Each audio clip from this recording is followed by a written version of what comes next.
Wolves, foxes, coyotes, and bears, all animals you'd expect to find in the deep woods. But these days, all of these predators can be found prowling the darkened streets of Northland cities. It's a phenomenon that experts say is growing and growling, and many find it startling, as Barbara Riles reports. Well, it was about 9 p.m. one evening, and my husband was sitting out here on the deck, and he shouted, "Come on out and look." And right over here, right in this area over here, was a bear. You go on. It has become almost commonplace to see bear gambling through city neighborhoods, so commonplace that the DNR has issued directives about what to do when you see one. We always tell people with their kids, if they see a coyote or a bear or something like that, to don't panic and scream and run, but to just quietly walk into the house. DNR wildlife specialist Rich Staffen says every year the number of deer reports increases. We've got lots of deer. They'll come right up to you. I mean, all throughout the neighborhood. They're very tame, and they're constantly just grazing in our yard. But Staffen says deer and bear are just the tip of the iceberg when it comes to wildlife encroachment into cities. He says he's never seen anything like this before. It does seem like there's more now than there used to be.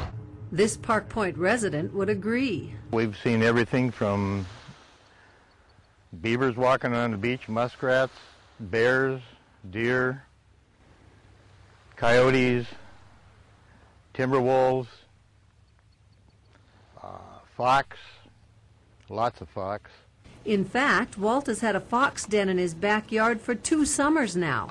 He and his neighbors have gotten to see things few city dwellers have had a chance to witness. A coyote was confronting Mama Fox and her kits right at the foot of her deck. And the fox was screaming at her, and they were almost nose to nose, and actually the coyote backed down. We watched the mother fox last year bring the first bunny to the kids. They were still nursing at the time. And we witnessed a lot of that right outside our window. Well, the foxes may be interesting and fun to watch. Other predators spreading within the city limits could pose much more of a danger.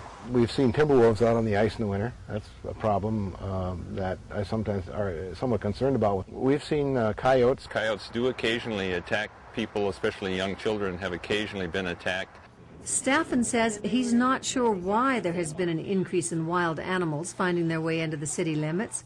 He speculates it could be the ever-increasing spread of urbanization, or more people feeding birds or leaving garbage out, or maybe our leash laws. Used to be there were a lot more dogs that ran free in town, and they would help to control wildlife. Staffen stresses that while it might be interesting to see wildlife like fox and coyotes up close, it's never a good idea to get too close. Any wild animal, it could be a raccoon, coyote, fox, anything like that, you always want to treat them with respect.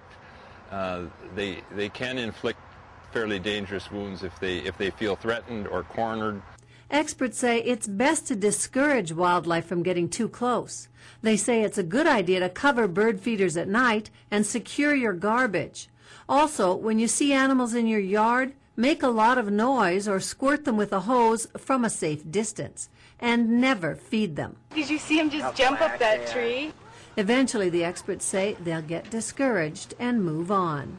In Duluth, Barbara Riles, the Northlands News Center. Wildlife experts say while it is great to be able to see the wilderness without leaving the comfort of your home, eventually there are going to be problems.